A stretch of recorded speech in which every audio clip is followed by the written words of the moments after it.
Good morning student, standard 8 subject Hindi, chapter number हमारा 6 भरत। हम Bharat lesson पढ़ रहे थे जो हमारे देश भारत का नाम है उसके नाम से पढ़ा।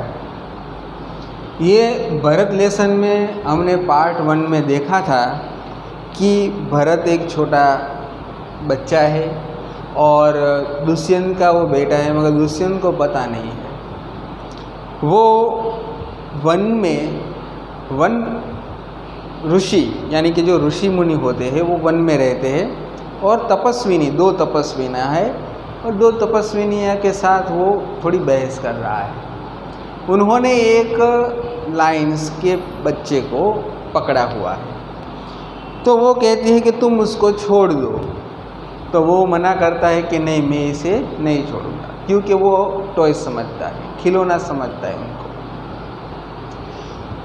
यहाँ दूसरी तपस्विनी उनको एक मोर लाने की बात करती है कि तुम मेरे कुटिया में जाओ। पहली तपस्विनी है सुविता, उसको कहते हैं कि तुम कुटिया में जाकर इसके लिए एक मोर ला के दो, मिट्टी का मोर। उस वक्त ऐसे खिलौने थे, मिट्टी के खिलौने थे। तो वो कुटिया में जाती है। तो ये सारा सीन जो है वो भरत यहाँ पे जो क्या इस प्रकार से खेल रहा है वो सब दुष्यंत देख रहा है। दुष्यंत एक पेड़ के पीछे से ये सब देख रहे हैं। अब ये बच्चा है वो शेर के बच्चे को छोड़ता नहीं है और तपस्विनी कहती है कि कोई ऋषि कुमार आओ और इस बच्चे को, ये शेर के बच्चे को इसके हाथ से छुड़वाओ। फिर उसका नाम सर्वदमन रखा इसीलिए क्योंकि वो यहाँ फॉरेस्ट के एनिमल्स को क्या करता है, परेशान करता है। इसीलिए कहते हैं कि तुम्हारा नाम सही रखा है सर्वदमन। नाम तो उसका भरत रखा है, मगर सर्वदमन इसको इसीलिए कहते हैं, उसको दूसरा नाम, क्योंकि वो सबको परेशान करता था, इसीलिए एनिमल्स को। यहाँ वो लायंस के दांत गिनता है। अब वहाँ पे दुष्यंत आते हैं, बच्चे को समझाते हैं, कहते हैं कि बेटा ये जो तू कर रहा है ये ठीक नहीं है और तुम ये जो सब कुछ कर रहे हो इससे तुम्हारे कुल की लाज जा सकती है, वैल्यू जा सकती है, इसीलिए तुम इसको छोड़ दो। तो बच्चा उसकी बात तुरंत ही एक्सेप्ट कर लेता है और शेर के बच्चे को छोड़ देता है। उसके बाद हमने देखा था कि जो तपस्विनी है वो कहती है कि सचमुच ये बच्चा जो है वो तुम्हारा कहना मान गया, ऐसा क्यों हुआ?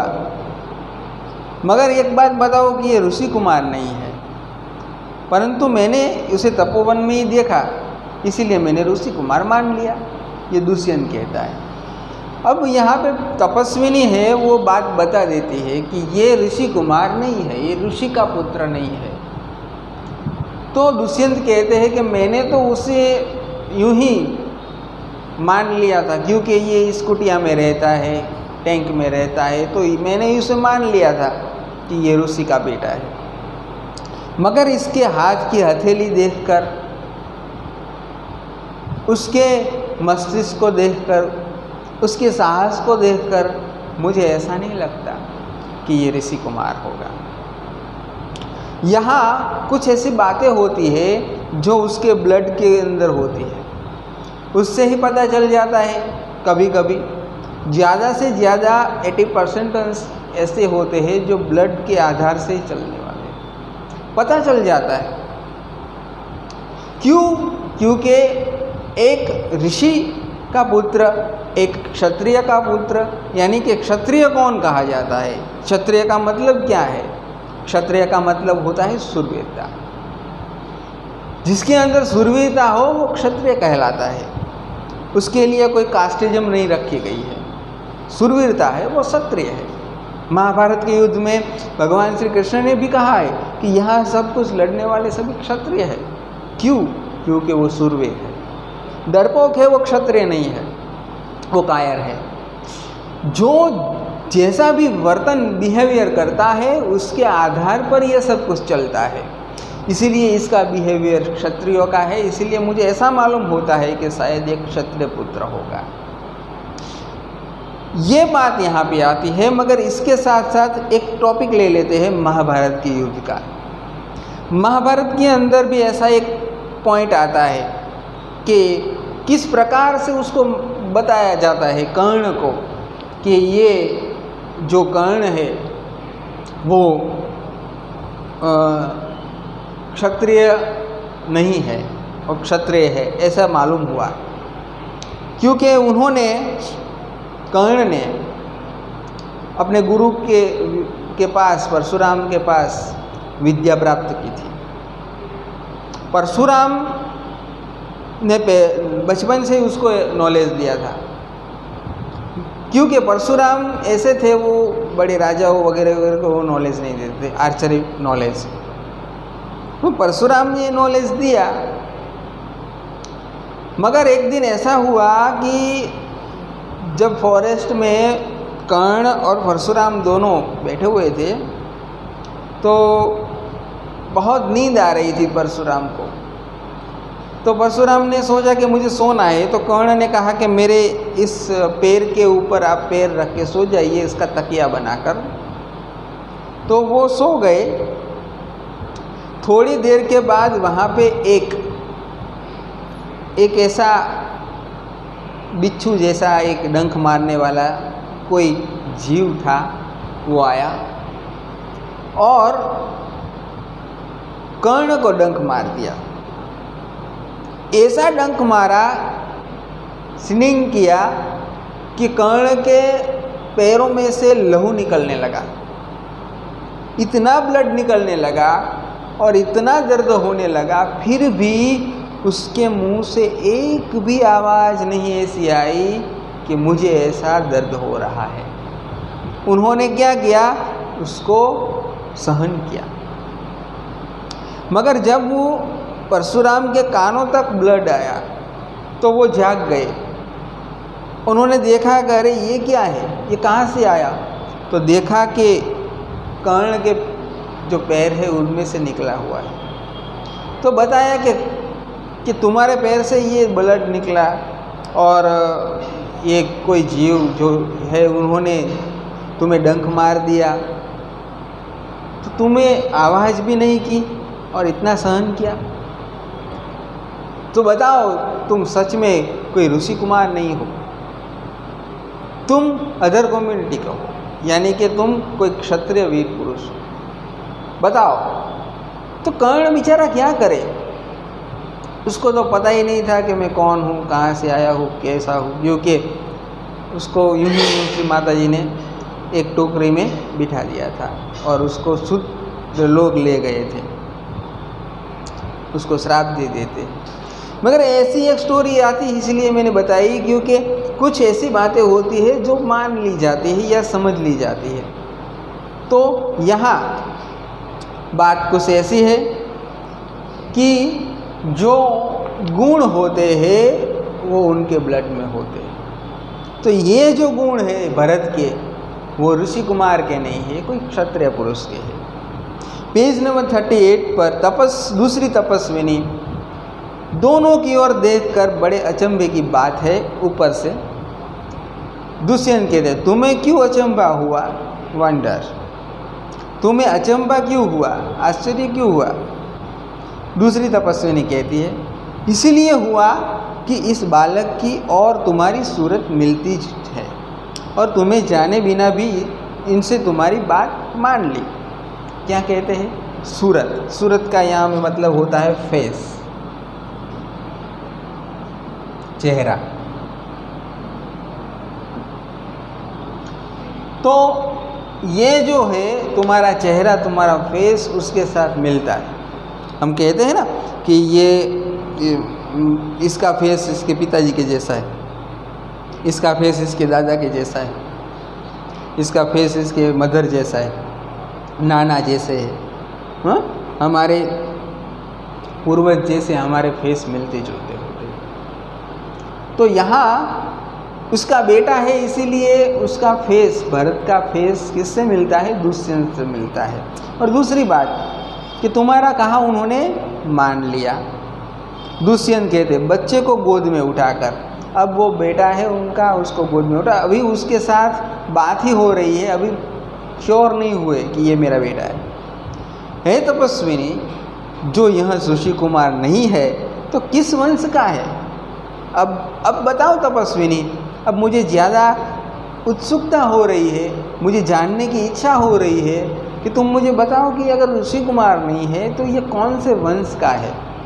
हाँ, कौन से वंश का, कुल का है? तो ये बताती है दूसरी तपस्विनी, यह पुरुवंशी है। कौन सा वंशी है? पुरुवंशी। ये उसकी कास्ट है, पुरुवंशी। दुष्यंत स्वयं अपने आप से कहता है, इसीलिए इसकी सूरत मुझसे मिलती है। ये पुरुवंशी, और यहाँ पे दुष्यंत भी कौन? पुरुवंशी है। दुष्यंत भी पुरुवंशी है और यहाँ पे भरत भी पुरुवंशी है। तो वो कहते हैं कि इसीलिए इसका फेस मेरे साथ मिलता जुलता है, क्योंकि हम एक ही बिरादरी की या फिर एक ही कुल के फैमिली के हुए, ऐसा वो बोलता है। दुष्यंत कहता है बच्चे को गोद में उतार कर, फिर पहले उठा लेता है, बाद में उतार लेता है, फिर बोलता है पुरुवंशियों में यह रीति तो निश्चित है कि युवा अवस्था में वे महलों में रहकर पृथ्वी की रक्षा और पालन करते हैं, और वृद्धावस्था आने पर वन में जितेंद्र तपस्वियों के आश्रम में वृक्षों के नीचे कुटी बनाकर रहते हैं। देवता जैसी शक्ति वाला यह निडर और असाधारण बालक मनुष्य का पुत्र भला किस प्रकार होगा? देखो यहाँ पे बताया गया है कुटी। कुटी जो हम उसको कॉटेज भी कहते हैं या हट भी कहते हैं। ओके, तो इसी प्रकार एक कुटिया बनाई गई है और उसके अंदर रहते हैं। तो ये लक्षण उसके अंदर दिखाई देते हैं। कौन से? जो युवावस्था में वो क्या करते हैं? पृथ्वी की रक्षा करते हैं। तो पृथ्वी की रक्षा करना क्षत्रियों का धर्म रहा है, फिर वो कोई भी जाति का हो। आज हम देखते हैं मिलिट्री में जितने भी हमारे देश के नौजवान रक्षा कर रहे हैं, हमारी जिस सर्विस पर है इंडिया की प्रोटेक्शन के लिए, तो वो सब क्षत्रिय है। क्यों? क्योंकि वो शूरवीर है। जो भारत माता की रक्षा के लिए न्यौछावर कर देते हैं, अपनी जान बलिदान देते हैं, वो क्षत्रिय है। तो ये क्षत्रिय की परिभाषा है। तो दूसरी तपस्विनी कहती है परदेसी विदेशी, तेरा यह संदेह तब मिट जाएगा जब तू जान लेगा कि इस बालक की माँ मेनका नामक एक अप्सरा की बेटी है। अब थोड़े और हम लेसन की ओर जाते हैं। अप्सरा कौन है? नाम उसका मेनका। मेनका की डॉटर है, उसकी बेटी है। मेनका की बेटी, जो बेटी है उसी के प्रताप से इसका जन्म देवपितर के इस तपोवन में हुआ। यानी कि अप्सरा मेनका, मेनका की जो बेटी है उसका बेटा भरत। इसके पिताजी का अभी नामकरण नहीं है। इसके पिताजी कौन है ये किसी को पता नहीं है, ना भरत को पता है, ना कुटिया में रहने वाले ऋषि को। सिर्फ और सिर्फ एक ही व्यक्ति को पता है, उसकी माँ को। और दूसरा, खुद अपने दुष्यंत को थोड़ा थोड़ा ऐसा महसूस होता है कि शायद ये मेरा बेटा हो सकता है। अब यहाँ देखो, मेनका जो है अप्सरा है, उसकी बेटी का नाम यहाँ पे नहीं बताया, मगर वो नाम आएगा हमारे लेसन में। उसका बेटा भरत है। अब इसका जन्म इस तपोवन यानी कि इस कुटिया में हुआ। दुष्यंत कहता है मन में, अपने ही मन में, यह तो बड़े आनंद की बात सुनाई, इससे कुछ और आशा बढ़ी। इसकी माता किस राजर्षि की पत्नी है? राजर्षि यानी कि कौन से राजा की पत्नी है? अब थोड़ी थोड़ी इच्छा ज़्यादा बढ़ रही है।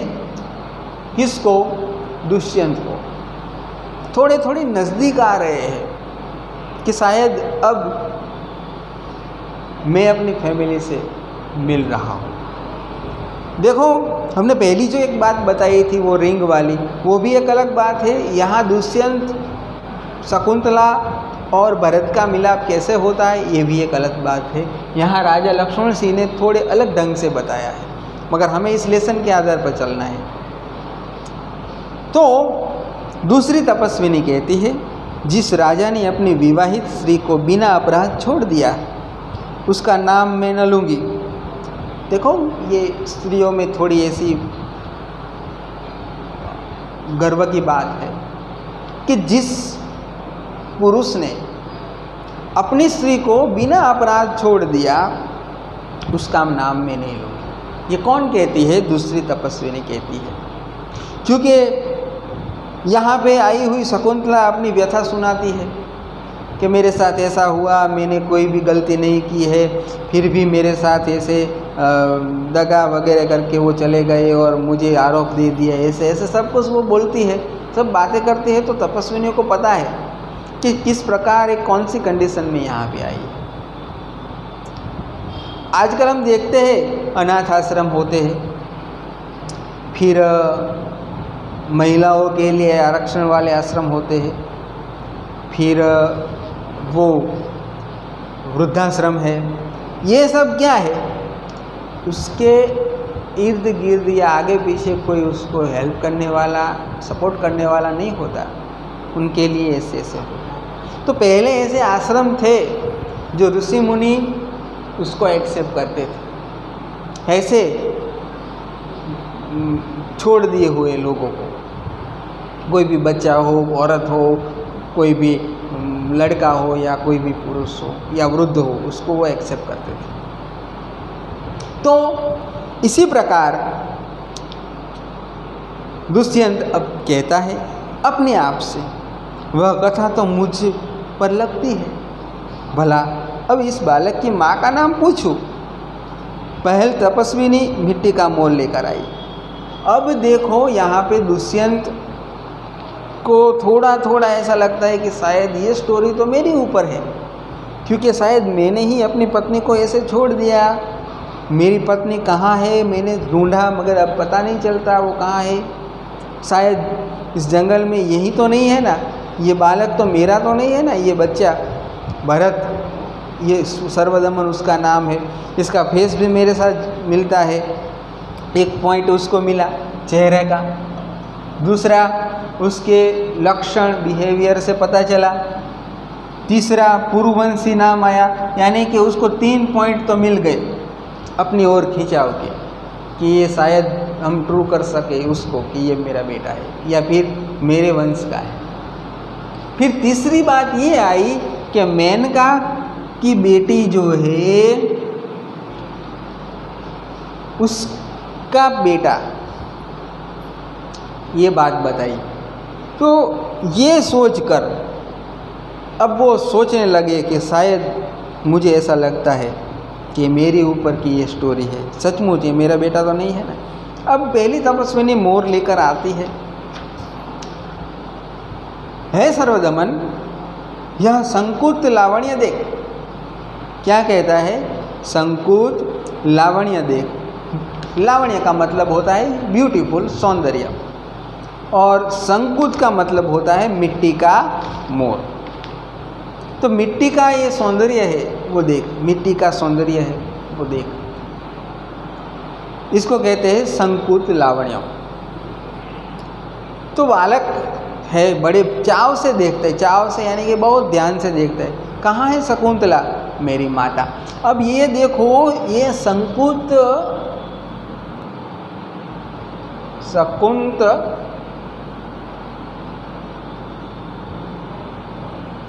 लावण्य बोलते हैं, और ये जो भरत है बालक, वो पूरा वर्ड सुनता नहीं है और सीधा बोल जाता है शकुंतला। क्यों? क्योंकि यहाँ पे शकुंत और शकुंतला दोनों ऐसे वर्ड्स है जो उसके माता के साथ मिलते जुलते हैं। तो वो बोल उठता है, कहाँ है शकुंतला, मेरी माता। बालक ऐसा बोल उठता है। दूसरी तपस्विनी हंसती हुई, यहाँ तेरी माता नहीं है, तुम इस नाम से धोखा खा गए जरबदमन। मैंने तो कहा था कि मिट्टी का मोर देखो। अब देखो, कहते हैं कि तुम तो धोखा खा गई। हंसती है, मैंने ऐसा नहीं कहा कि तुम्हारी माता शकुंतला है, मैंने तो ये कहा कि मिट्टी का मोर देखो, संकुत लावण्य देखो। इसका मतलब होता है मिट्टी का मोर। दुष्यंत स्वयं से, इसकी माँ मेरी ही प्यारी शकुंतला है या इस नाम की कोई दूसरी स्त्री है? अब कन्फ्यूजन बढ़ती जा रही है। किसको? यहाँ पे दुष्यंत को कन्फ्यूजन में आ गई। अब शायद ये मेरी वाइफ शकुंतला तो नहीं है ना, या फिर उसके अदर नेम वाली कोई औरत होगी। होता है, दूसरे नाम वाले भी कोई होते हैं। तो वो तो टेंशन में आ गए। यह वृत्तांत मुझे ऐसे व्याकुल करता है जैसे मृग तना प्यासे हिरण को व्याकुल करती है। मृग तना का मतलब क्या होता है?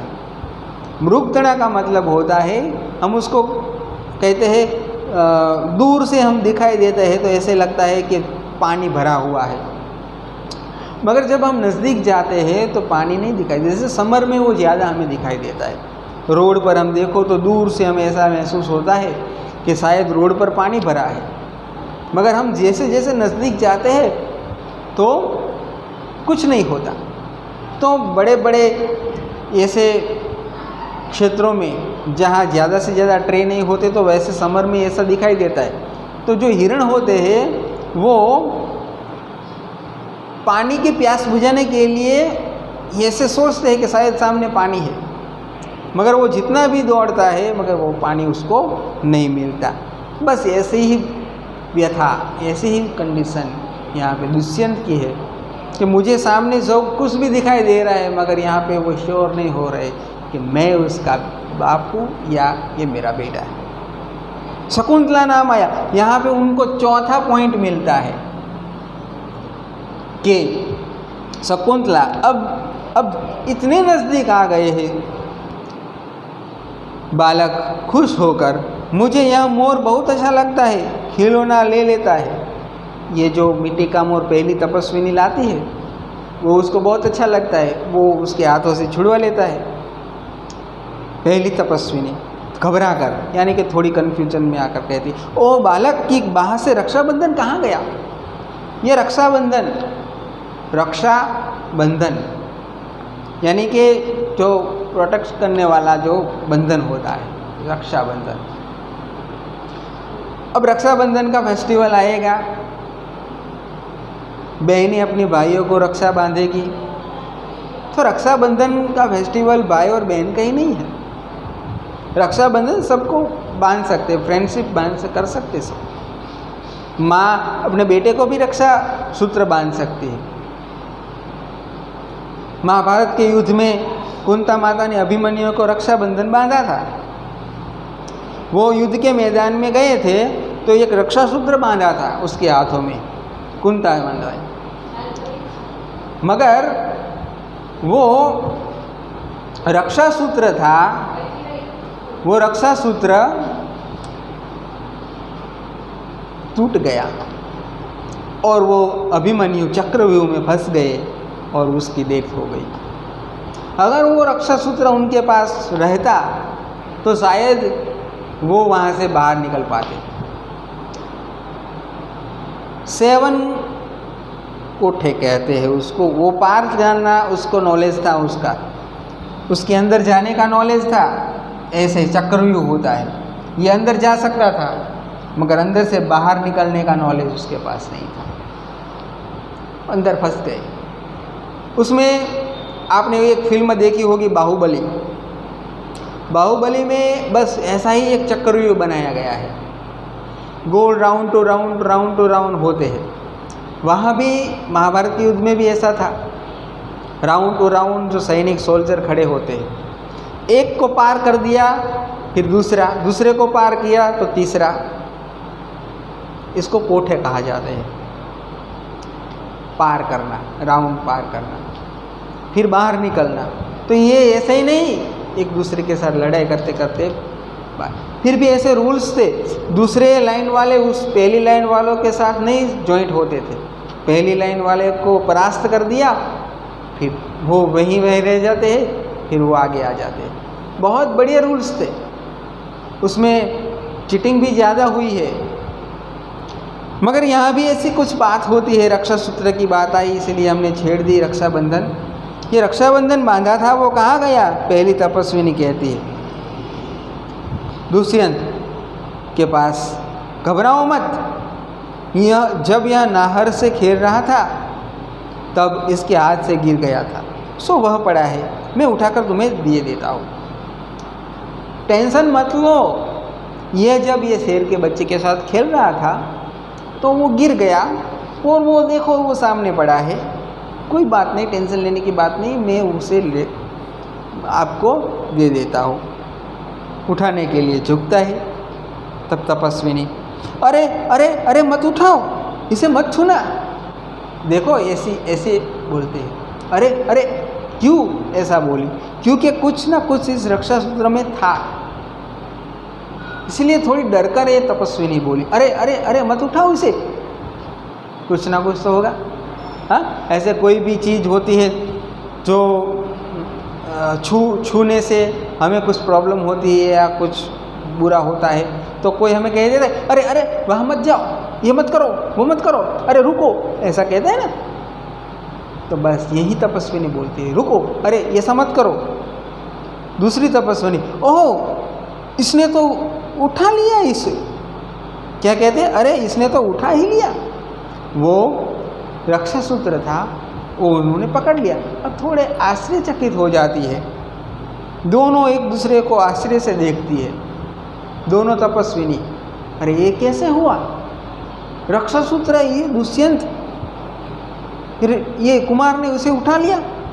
दुष्यंत कहते ये लो, परंतु यह कहो कि तुमने मुझे इसको उठाने से रोका क्यों? अब क्वेश्चन पूछते हैं दुष्यंत कि ये लो रक्षा सूत्र, मगर मुझे ये बताओ कि तुमने मुझे इस रक्षा सूत्र उठाने से रोका क्यों? तो तपस्विनी दूसरी है वो कहती है इस रक्षा बंधन का नाम अपराजित है। क्या है?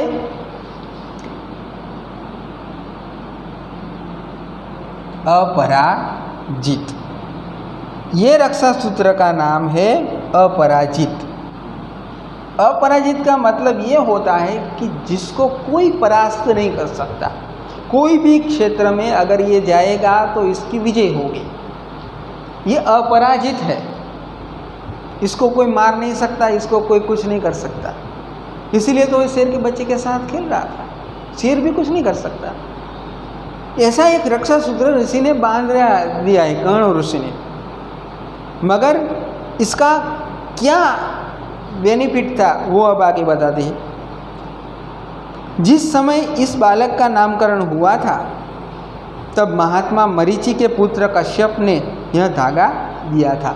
ये देखो यहाँ पे बहुत सारे नाम है। मरीचि है, उनके पुत्र कश्यप, मरीचि के पुत्र कश्यप, और कश्यप ऋषि के इस कॉटेज में वो शकुंतला और भरत रहते थे। वहाँ पे उसको रक्षा सूत्र बांध दिया था कश्यप ने, उसका नाम था अपराजित। और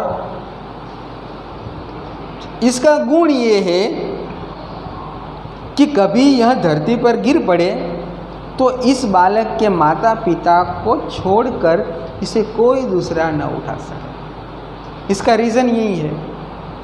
और इसका बेनिफिट भी थोड़ा ये था कि अगर ये रक्षा सूत्र धरती के ऊपर गिर गया तो उसके मदर या फादर के अलावा कोई नहीं उसको उठा सकता। यहाँ पे देखो ऐसा होता है, हम बैंक के अंदर जाते हैं तो कोई अकाउंट हम खुलवाते हैं तो उसके अंदर होता है नॉमिनेट। तो उसमें क्या होता है कि जो हमारे मदर या फादर या हमारे ब्रदर के नाम पर हम जो करते हैं उसके अलावा कोई और प्रॉपर्टी नहीं ले जा सकता। होता है ना ऐसा। बस उसी प्रकार यहाँ पे कश्यप ने ऐसा रक्षा सूत्र बनाया था कि ये रक्षा सूत्र उसके मदर या फादर के अलावा कोई छू ले तो क्या होता है ये बताते हैं। उसके छोड़कर कोई दूसरा नहीं उठा सकता। दुष्यंत कहता है और जो कोई उठा ले तो क्या हो। अगर मान लो कि कोई उठा ले तो क्या हो। पहली तपस्विनी के तो यह तुरंत सांप बनकर उसे डस सकता है, स्नेक बन जाता है और डस लेता है। दुष्यंत कहता है तुमने कभी ऐसा होते देखा है। पहली तपस्विनी कहती अनेक बार। क्या कहती है? अनेक बार देखा है, बहुत बार देखा है कि ये रक्षा सूत्र टूट गया, बहुत सारे ने ले लिया, उसको स्नेक बन के डस लिया। दुष्यंत के प्रसन्न होकर हैप्पी होकर कहता है तो अब मेरा मनोरथ पूरा हुआ, अब मेरी मन की इच्छा पूरी हुई, मैं सेटिस्फाई हुआ कि मैं क्यों ना आनंद मनाऊं। बालक को गोद में लेता है, पर्दा गिरता है और यहाँ हमारा लेसन पूरा होता है 39 पेज पर। ड्रामिकल लेसन था, बहुत बढ़िया था। ये लेसन ऐसा है, ये लेसन हम यहाँ पे ड्रामा भी कर सकते हैं स्कूल में। ये लेसन का भरत बन सकता है, शकुंतला बन सकती है, दो तपस्विनियाँ बन सकती है, दुष्यंत बन सकते हैं। ऐसा ड्रामा हो सकता है, बहुत बढ़िया लेसन है। ये लेसन हम यहाँ पे राजा लक्ष्मण सिंह का था, वो हम यहाँ पे पूरा करते हैं। Okay, goodbye, have a nice day.